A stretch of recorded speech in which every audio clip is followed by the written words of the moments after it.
বেটি বাঁচাও বেটি পড়াও প্রকল্পের গত 9 বছরে মোদী সরকারের স্বাদের প্রকল্পে কত খরচ হয়েছে তা দেখে নিন।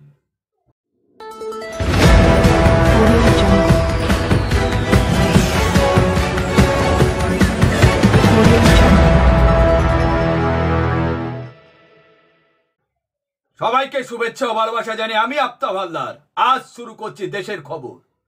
প্রকল্প রূপায়ণ নয়, প্রধানমন্ত্রী নরেন্দ্র মোদীর স্বাদের প্রকল্প বেটি বাঁচাও বেটি পড়াও, এই নিয়ে সারা দেশ জুড়ে ঢালাও প্রচার করেছিল কেন্দ্র সরকার। গত 2014 থেকে 2023 পর্যন্ত এই 9 বছরে এই প্রকল্পের খাতে বাজেট বরাদ্দ হয়েছিল 774 কোটি 25 লক্ষ টাকা। এর মধ্যে স্রেফ প্রচারে খরচ হয়েছে 401 কোটি 4 হাজার টাকা। এই তথ্য আমাদের নয়, কেন্দ্রীয় নারী ও শিশু কল্যাণ মন্ত্রী অন্নপূর্ণা দেবীর। তিনি স্পষ্ট ভাষায় বলেন, আগামী দিনেও এর অন্যথা হবে না। প্রচারে জোর দেওয়ার বিষয়টিকে মোটেই নেতিবাচক হিসেবে দেখা উচিত নয়।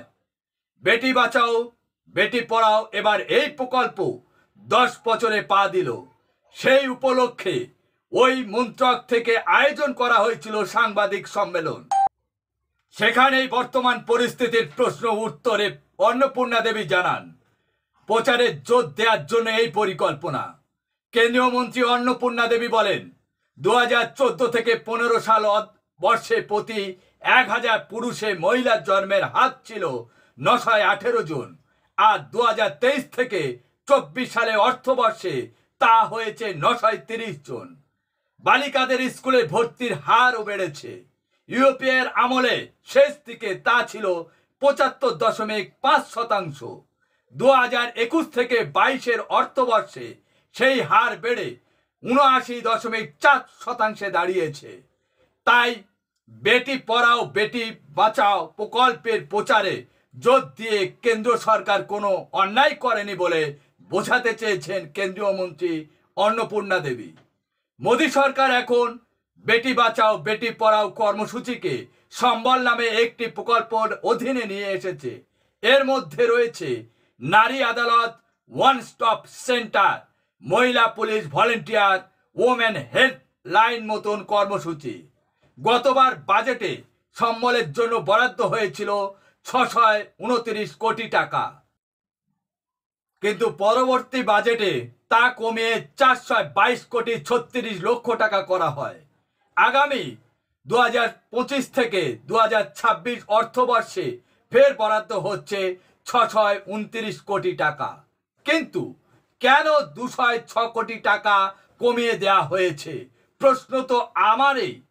এর উত্তরে জানতে চাওয়া হলে মন্ত্রী অন্নপূর্ণা দেবী বলেন, প্রচারে জোর দেওয়ার জন্য এই প্রকল্প। এর ফলে সাধারণের মধ্যে সচেতনতা বেড়েছে, তাই প্রচারে জোর দেওয়া তাদের মূল উদ্দেশ্য। সম্বল প্রকল্পের এবার নারী আদালতের বিষয়টিকে জোর দেওয়া হচ্ছে। পঞ্চায়েত প্রধানের ডাকা সালিসি সভায় মহিলাদের ছোটখাটো সমস্যা মেটানোর এই পাইলট প্রকল্প চলছে আসাম ও জম্মু কাশ্মীরে। এবার বিহার ও কর্ণাটককে পাইলট প্রকল্প শুরু হয়েছে। পাশাপাশি দেশ জুড়ে নারী আদালতও শুরু করতে পশ্চিমবঙ্গ সহ সব রাজ্যকেই চিঠি দিয়েছে নারী ও শিশু কল্যাণ মন্ত্রকের সচিব অনিল মালিক। কমপক্ষে রাজ্যের 10টি গ্রাম পঞ্চায়েতে তা চালু করার নির্দেশ দিয়েছে কেন্দ্র সরকার। আজ এখানে শেষ করছি। সবাই ভালো থাকবেন, সুস্থ থাকবেন। Tata, bye bye.